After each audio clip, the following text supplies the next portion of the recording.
ପିଲାମାନେ ଆଜି ଅଧ୍ୟାୟରେ ଆଲୋଚନା କରିବା ସରହ ସୁନ୍ଦରୀ।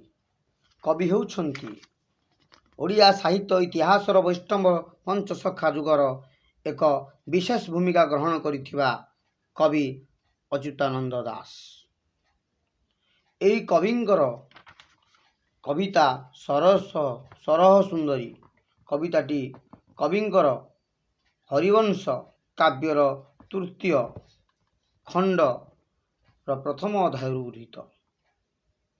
ସରହ ସୁନ୍ଦରୀ ଚରିତ୍ରଟିକୁ ସନ୍ଥ କବି ଅଚ୍ୟୁତାନନ୍ଦ ହରିବଂଶରେ ଏକ ଗୁରୁତ୍ୱପୂର୍ଣ୍ଣ ଭୂମିକା ପ୍ରଦାନ କରିଛନ୍ତି। ରାମକୃଷ୍ଣଙ୍କର ମିଳନ କରଣୀ ଦୂତି ଭାବରେ ସରହ ସୁନ୍ଦରୀ ଚରିତ୍ରଟିକୁ ଉପସ୍ଥାପନ କରିଛନ୍ତି। ଏହି ସରହ ସୁନ୍ଦରୀ କବିତାରେ ଆମେ 20ଟି ପ୍ରଶ୍ନ ଆଲୋଚନା କରିବା। ଗୁରୁତ୍ୱପୂର୍ଣ୍ଣ ପ୍ରଶ୍ନ। ଚାଲନ୍ତୁ ଯିବା। ପ୍ରଥମ ପ୍ରଶ୍ନ, ସରହ ସୁନ୍ଦରୀ କ'ଣ ଆୟତ୍ତ କରିପାରିଛି?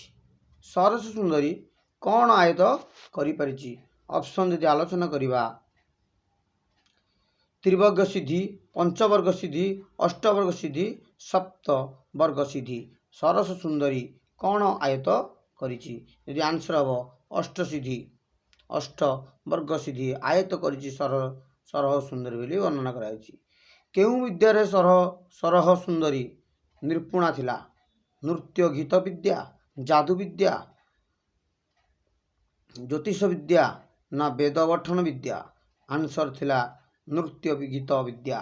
ସରସ ସୁନ୍ଦରୀ ସବୁଠାରୁ ନିପୁଣ ଥିଲା ନୃତ୍ୟ ଆଉ ଗୀତ ବିଦ୍ୟାରେ।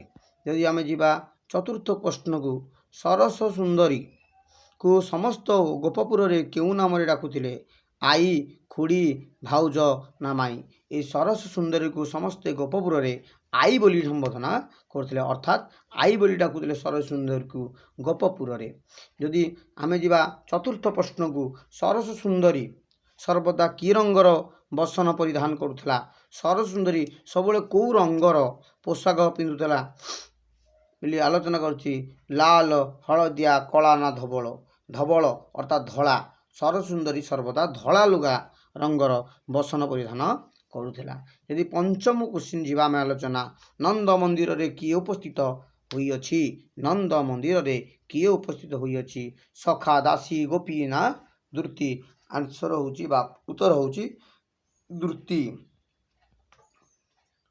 ସରହ ସୁନ୍ଦରୀ ନନ୍ଦ ଉଆସରେ କେତେବେଳେ ଉପସ୍ଥିତ ହୋଇଅଛି? ସନ୍ଧ୍ୟା ସମୟରେ, ଦିବା ସମୟରେ, ପ୍ରାତଃ ସମୟରେ ନା ରାତି 2 ଘଡ଼ି ସମୟରେ?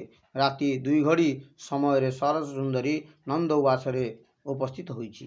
ସରସ ସୁନ୍ଦରୀ ଦେଖିବାକୁ କିପରି ଥିଲା?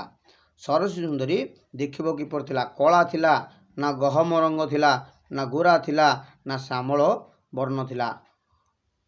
ସରସ ସୁନ୍ଦରୀ ଦେଖିବାକୁ ଶ୍ୟାମଳ ଥିଲା, ଶ୍ୟାମଳ ବର୍ଣ୍ଣ ଥିଲା। ସରସ ସୁନ୍ଦରୀ କେତେ ପ୍ରକାର ରସରେ ଗୁଣଗ୍ରାହୀ ଥିଲା? ନବରସରେ, ଷଡ଼ରସରେ, ପଞ୍ଚରସରେ ନା ସପ୍ତରସରେ? ନବରସ। ସରସ ସୁନ୍ଦରୀକୁ ନବରସରେ ଗୁଣଗ୍ରାହୀ ଥିଲା, ଅର୍ଥାତ୍ ନବରସ ବିଷୟ ସେ ଜାଣିଥିଲା। ଯଦି ଆମେ କ୍ୱେଶ୍ଚିନ୍ ଯିବା, ତିଳକୀ ସରହ ସୁନ୍ଦରୀର କେଉଁଠାରେ ଶୋଭା ପାଉଥିଲା? ହାତରେ, ବାହୁରେ, ପାଦରେ ନା କର୍ଣ୍ଣରେ? କର୍ଣ୍ଣରେ। ସରସ ସୁନ୍ଦରୀର କବରୀ ମଧ୍ୟରେ କ'ଣ ଶୋଭା ପାଉଥିଲା? ସୁନାର ଫୁଲ, ହୀରାର ଫୁଲ ନା ମୁକ୍ତା ଫୁଲ ନା କୃଷ୍ଣ ଚୌରି? କୃଷ୍ଣ ଚୌରି ଶୋଭା ପାଉଥିଲା। ସରହ ସୁନ୍ଦରୀ ହୃଦୟରେ ସରହ ସୁନ୍ଦରୀ ହୃଦୟରେ ନିରନ୍ତର କେଉଁ ସୁଗନ୍ଧିତ ଦ୍ରବ୍ୟ ବୋଳି ହେଉଥିଲା? ସୁବାସିତ ତୈଳ ନା ଅତର ନା ଗନ୍ଧ ଚନ୍ଦନ ନା ଗୋଲାପ ଜଳ? ସରହ ସୁନ୍ଦରୀ ହୃଦୟର ନିରନ୍ତର ଗନ୍ଧ ଚନ୍ଦନ ସୁଗନ୍ଧ ଦିବ୍ୟମାନ ହୋଇଯାଉଥିଲା। ଦେଉଳ ମଣ୍ଡପରେ ସରହ ସୁନ୍ଦରୀର କ'ଣ ଥିଲା? ବାସସ୍ଥାନ ଥିଲା ନା ଠଣା ଥିଲା? ବିଶ୍ୱାସ ସ୍ଥାନ ଥିଲା ନା କ୍ରୀଡ଼ାସ୍ଥଳ ଥିଲା? ଠଣା ଥିଲା। ମାଙ୍କଡ଼ ସୂତରେ ସରହ ସୁନ୍ଦରୀ କାହାକୁ ବାନ୍ଧିପାରେ? ଅଶ୍ୱକୁ, ଶ୍ୱାନକୁ, ମର୍ତ୍ତଗଜକୁ ନା ଗାଈକୁ, ମର୍ତ୍ତଗଜକୁ। ଯୋଗୀମାନଙ୍କର ଚିତ୍ତକୁ ସରହ ସୁନ୍ଦରୀ କିପରି ରଞ୍ଜିତ ପାରେ? ହାସ୍ୟ ରସରେ, କୌତିକରେ, ପ୍ରେମ ରସରେ, ସେବାରେ, କୌତିକରେ। ବୟସରେ ସର ସୁନ୍ଦରୀ କିପରି ଥିଲା? ଯୁବତୀ, କିଶୋରୀ ନା ବୃଦ୍ଧା ଥିଲା? କାହିଁକି ଆମ ପୂର୍ବ ପ୍ରଶ୍ନ ଆମେ ଆଲୋଚନା କରିଛେ ସରସ ସୁନ୍ଦରୀକୁ ଗୋପର ଲୋକମାନେ ଆଈ ବୋଲି ସମ୍ಬೋଧନ କରିଥିଲେ। ଯେହେତୁ ସେ ଆଈ, ତାହେଲେ ନିଶ୍ଚିନ୍ତ ଭାବରେ ସେ ଜଣେ ବୃଦ୍ଧା ବୋଲି ଥିଲା, ଗୋଟେ ବୟସ୍କ ମହିଳା ଥିଲା।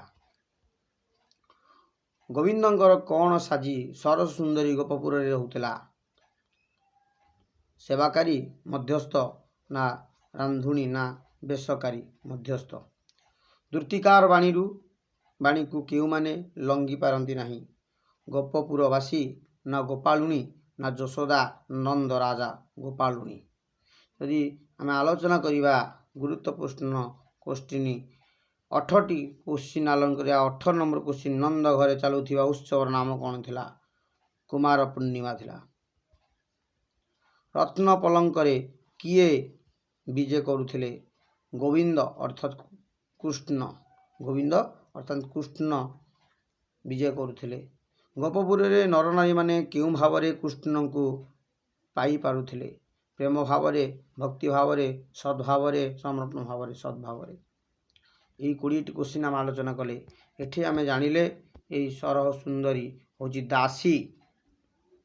ଏହା ସମ୍ପର୍କରେ ଆମେ ଆଲୋଚନା କରାଯାଇଛି କବି ଅଚ୍ୟୁତାନନ୍ଦ ଦାସଙ୍କର କବିତାରେ।